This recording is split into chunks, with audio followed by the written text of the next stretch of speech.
Paul, apôtre, non de la part des hommes, ni par l'homme, mais par Jésus-Christ et Dieu le Père qui l'a ressuscité d'entre les morts. Et tous les frères qui sont avec moi aux assemblées de Galatie. Grâce et paix à vous de la part de Dieu le Père et de notre Seigneur Jésus-Christ, qui s'est donné lui-même pour nos péchés, en sorte qu'il nous retira du présent siècle mauvais, selon la volonté de notre Dieu et Père, auquel soit la gloire au siècle des siècles. Amen. Je m'étonne de ce que vous passez si promptement de celui qui vous a appelé par la grâce de Christ à un évangile différent, qui n'en est pas un autre, mais il y a des gens qui vous troublent et qui veulent pervertir l'évangile du Christ.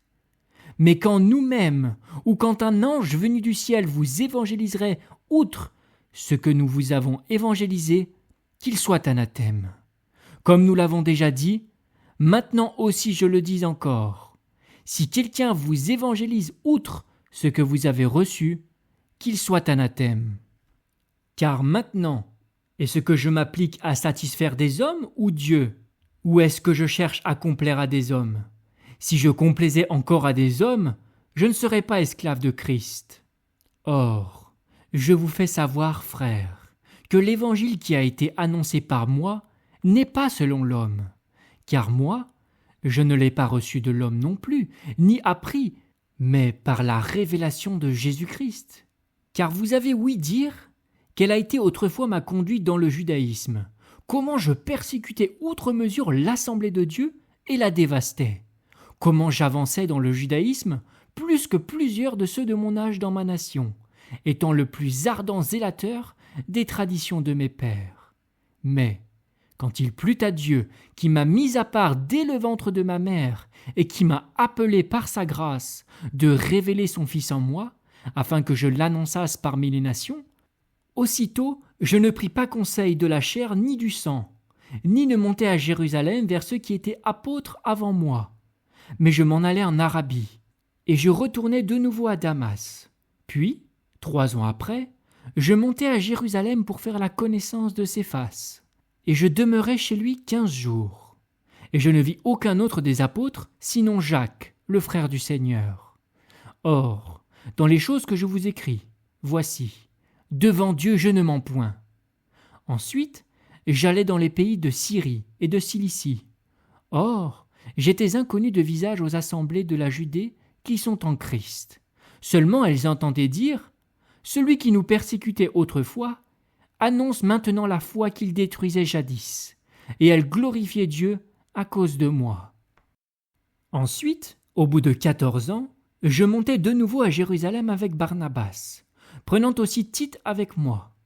Or, j'y montai selon une révélation, et je leur exposai l'évangile que je prêche parmi les nations, mais dans le particulier, à ceux qui étaient considérés, de peur qu'en quelque manière je ne courusse ou n'eusse couru en vain. Cependant, même Tite qui était avec moi, quoiqu'il fût grec, ne fut pas contraint à être circoncis, et cela à cause des veaux frères furtivement introduits, qui s'étaient insinués pour épier la liberté que nous avons dans le Christ Jésus, afin de nous réduire à la servitude, auquel nous n'avons pas cédé par soumission, non, pas même un moment, afin que la vérité de l'Évangile demeurât avec vous. Or, de ceux qui étaient considérés comme étant quelque chose, quels qu'ils aient pu être, cela ne m'importe en rien. Dieu n'a point égard à l'apparence de l'homme. À moi, certes, ceux qui étaient considérés n'ont rien communiqué de plus. Mais au contraire, ayant vu que l'évangile de l'incirconcision m'a été confié, comme celui de la circoncision l'a été à Pierre, car celui qui a opéré en Pierre pour l'apostolat de la circoncision a opéré en moi aussi envers les nations. Et ayant reconnu la grâce qui m'a été donnée, Jacques et Céphas et Jean, qui étaient considérés comme étant des colonnes, me donnèrent à moi et à Barnabas la main d'association, afin que nous allassions vers les nations, et eux vers la circoncision, voulant seulement que nous nous souvinssions des pauvres, ce qu'aussi je me suis appliqué à faire. Mais quand Céphas vint à Antioche, je lui résistai en face, parce qu'il était condamné, car, avant que quelques-uns fussent venus d'auprès de Jacques, il mangeait avec ceux des nations. Mais quand ceux-là furent venus, il se retira et se sépara lui-même, craignant ceux de la circoncision. Et les autres Juifs aussi usèrent de dissimulation avec lui, de sorte que Barnabas même fut entraîné avec eux par leur dissimulation. Mais quand je vis qu'il ne marchait pas droit, selon la vérité de l'Évangile, je dis à Céphas devant tous, « Si toi qui es juif, tu vis comme les nations et non pas comme les Juifs, comment contrains-tu les nations à judaïser ? Nous qui, de nature, sommes juifs et non point pécheurs d'entre les nations, sachant néanmoins que l'homme n'est pas justifié sur le principe des œuvres de la loi, ni autrement que par la foi en Jésus-Christ. Nous aussi, nous avons cru au Christ Jésus, afin que nous fussions justifiés sur le principe de la foi en Christ et non pas sur le principe des œuvres de la loi. Parce que sur le principe des œuvres de loi, nulle chair ne sera justifiée. Or, si en cherchant à être justifiés en Christ, nous-mêmes aussi nous avons été trouvés pécheurs, Christ donc est ministre de péché ? Qu'ainsi n'advienne, car si ces mêmes choses que j'ai renversées, je les réédifie, je me constitue transgresseur moi-même, car moi, par la loi, je suis mort à la loi, afin que je vive à Dieu. Je suis crucifié avec Christ, et je ne vis plus, moi, mais Christ vit en moi. Et ce que je vis maintenant dans la chair, je le vis dans la foi au Fils de Dieu, qui m'a aimé, et qui s'est livré lui-même pour moi. Je n'annule pas la grâce de Dieu, car si la justice est par la loi, Christ est donc mort pour rien. Ô Galates insensés, qui vous a ensorcelés ? Vous, devant les yeux de qui Jésus-Christ a été dépeint, crucifié au milieu de vous. Je voudrais seulement apprendre ceci de vous. Avez-vous reçu l'Esprit sur le principe des œuvres de la loi ou de l'ouïe de la foi ? Êtes-vous si insensés ? Ayant commencé par l'Esprit, achèveriez-vous maintenant par la chair ? Avez-vous tant souffert en vain ? Si toutefois c'est en vain, celui donc qui vous fournit l'Esprit et qui opère des miracles au milieu de vous, le fait-il sur le principe des œuvres de loi ou de l'ouïe de la foi ? Comme Abraham a cru Dieu, et cela lui fut compté à justice. Sachez donc que ceux qui sont sur le principe de la foi, ceux-là sont fils d'Abraham. Or, l'Écriture prévoyant que Dieu justifierait les nations sur le principe de la foi, a d'avance annoncé la bonne nouvelle à Abraham. En toi, toutes les nations seront bénies. De sorte que ceux qui sont sur le principe de la foi sont bénis avec le croyant Abraham. Car tous ceux qui sont sur le principe des œuvres de loi sont sous malédiction, car il est écrit « Maudit est quiconque ne persévère pas dans toutes les choses qui sont écrites dans le livre de la loi pour les faire. » Or, que par la loi personne ne soit justifié devant Dieu, cela est évident, parce que le juste vivra de foi. Mais la loi n'est pas sur le principe de la foi, mais celui qui aura fait ces choses vivra par elles.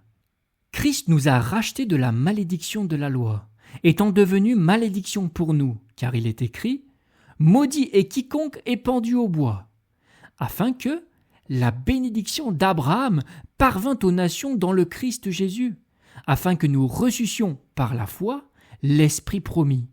Frères, je parle selon l'homme. Personne n'annule une alliance qui est confirmée, même celle d'un homme n'y ajoute. Or, c'est à Abraham que les promesses ont été faites, et à sa semence. Il ne dit pas « et aux semences », comme parlant de plusieurs, mais comme parlant d'un seul, et à ta semence, qui est Christ. Or, je dis ceci, que la loi, qui est survenue 430 ans après, n'annule point une alliance antérieurement confirmée par Dieu, de manière à rendre la promesse sans effet. Car si l'héritage est sur le principe de loi, il n'est plus sur le principe de promesse. Mais Dieu a fait le don à Abraham par promesse. Pourquoi donc la loi ? Elle a été ajoutée à cause des transgressions, jusqu'à ce que vint la semence à laquelle la promesse est faite, ayant été ordonnée par des anges par la main d'un médiateur. Or, un médiateur n'est pas médiateur d'un seul, mais Dieu est un seul. La loi est-elle donc contre les promesses de Dieu? Qu'ainsi n'advienne. Car s'il avait été donné une loi qui eut le pouvoir de faire vivre, la justice serait en réalité sur le principe de la loi. Mais l'Écriture a renfermé toute chose sous le péché, afin que la promesse sur le principe de la foi en Jésus-Christ fût donnée à ceux qui croient.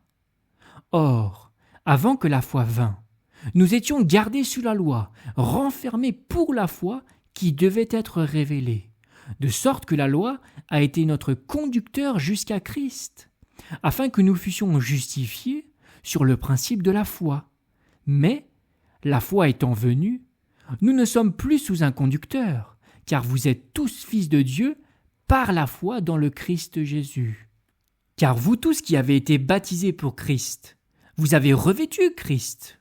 Il n'y a ni juif, ni grec, il n'y a ni esclave, ni homme libre, il n'y a ni mâle, ni femelle, car vous tous, vous êtes un dans le Christ Jésus.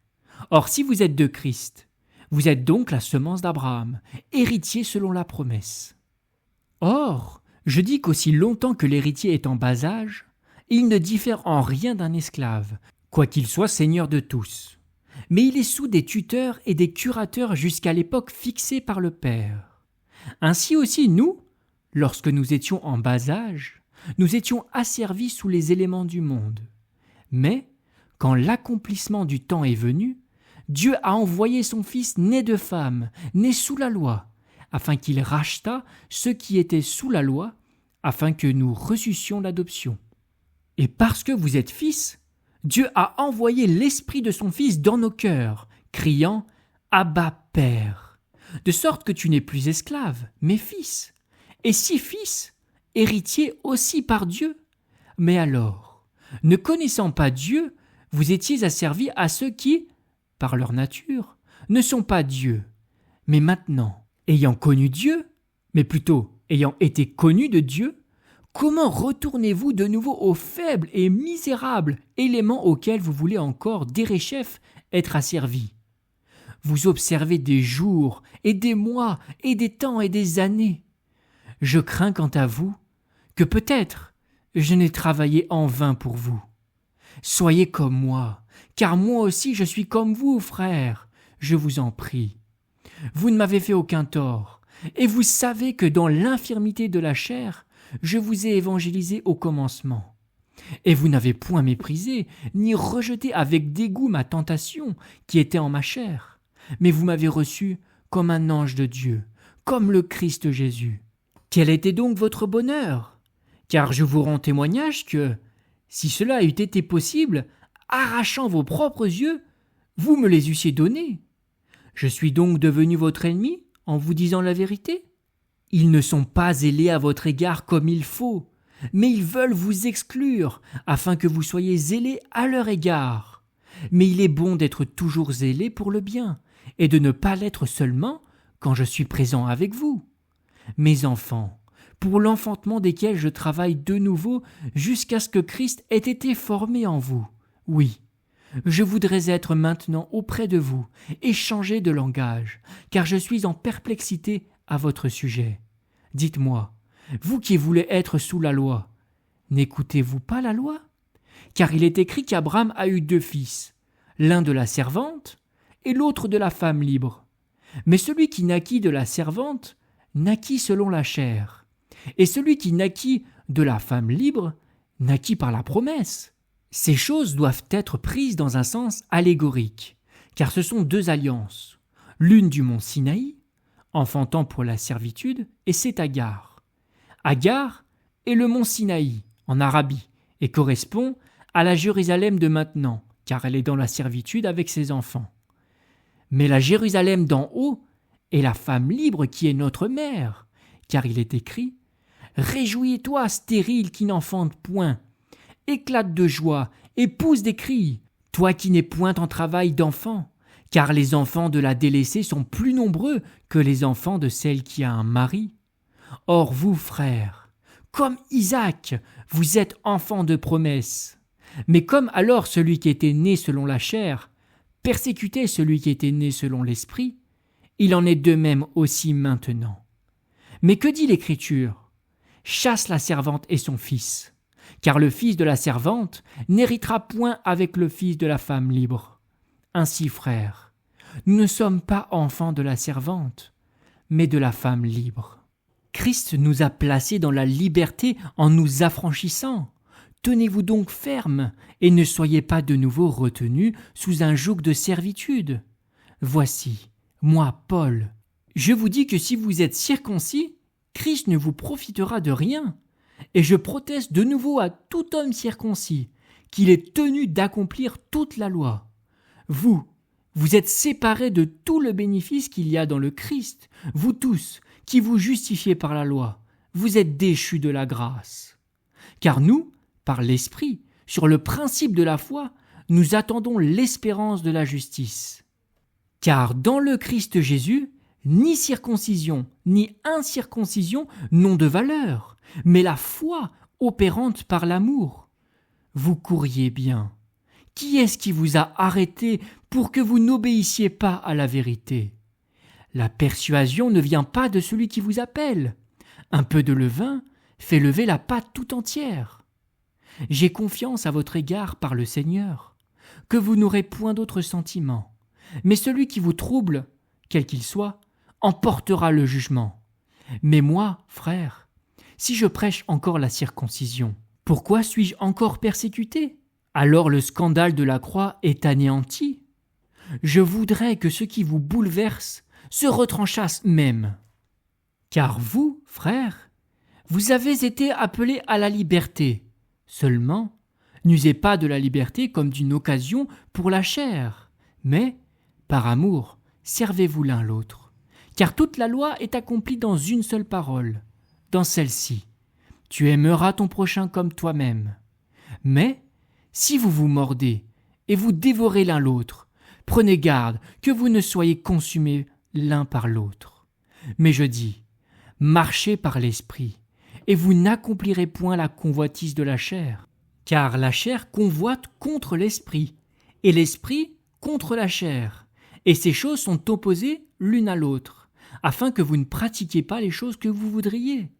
Si vous êtes conduits par l'esprit, vous n'êtes pas sous la loi. Or, les œuvres de la chair sont manifestes, lesquelles sont la fornication, l'impureté, l'impudicité, l'idolâtrie, la magie, les inimitiés, les querelles, les jalousies, les colères, les intrigues, les divisions, les sectes, les envies, les meurtres, les ivrogneries, les orgies et les choses semblables à celles-là, au sujet desquelles je vous déclare d'avance, comme aussi je l'ai déjà dit, que ceux qui commettent de telles choses n'hériteront pas du royaume de Dieu. Mais le fruit de l'esprit est l'amour, la joie, la paix, la longanimité, la bienveillance, la bonté, la fidélité, la douceur, la tempérance. Contre de telles choses, il n'y a pas de loi. Or, ceux qui sont du Christ ont crucifié la chair avec les passions et les convoitises. Si nous vivons par l'esprit, marchons aussi par l'esprit. Ne soyons pas désireux de vaine gloire, et nous provoquant les uns les autres et en nous portant envie les uns aux autres. Frères, quand même un homme s'est laissé surprendre par quelque faute, vous qui êtes spirituels, redressez un tel homme dans un esprit de douceur, prenant garde à toi-même, de peur que toi aussi tu ne sois tenté. Portez les charges les uns des autres, et ainsi accomplissez la loi du Christ. Car si, n'étant rien, quelqu'un pense être quelque chose, il se séduit lui-même. Mais que chacun éprouve sa propre œuvre, et alors il aura de quoi se glorifier, relativement à lui-même seulement, et non relativement à autrui. Chacun portera son propre fardeau. Que celui qui est enseigné dans la parole fasse participer à tous les biens temporels celui qui enseigne. Ne soyez pas séduits. On ne se moque pas de Dieu, car ce qu'un homme sème, cela aussi il le moissonnera. Car celui qui sème pour sa propre chair, moissonnera de la chair la corruption. Mais celui qui sème pour l'esprit, moissonnera de l'esprit la vie éternelle. Or, ne nous lassons pas en faisant le bien, car au temps propre, nous moissonnerons si nous ne défaillons pas. Ainsi donc, comme nous en avons l'occasion, faisons du bien à tous, mais surtout à ceux de la maison de la foi. Vous voyez quelle longue lettre je vous ai écrite de ma propre main. Tous ceux qui veulent avoir une belle apparence dans la chair, ceux-là vous contraignent à être circoncis, seulement afin qu'ils ne soient pas persécutés à cause de la croix de Christ. Car ceux-là qui sont circoncis, eux-mêmes ne gardent pas la loi, mais ils veulent que vous soyez circoncis afin de se glorifier dans votre chair. Mais qu'il ne m'arrive pas à moi de me glorifier, sinon en la croix de notre Seigneur Jésus-Christ, par laquelle le monde m'est crucifié, et moi au monde. Car ni la circoncision, ni l'incirconcision ne sont rien, mais une nouvelle création. Et à l'égard de tous ceux qui marcheront selon cette règle, paix et miséricorde sur eux et sur l'Israël de Dieu.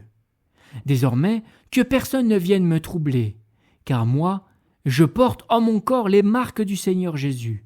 Que la grâce de notre Seigneur Jésus-Christ soit avec votre esprit, frères. Amen.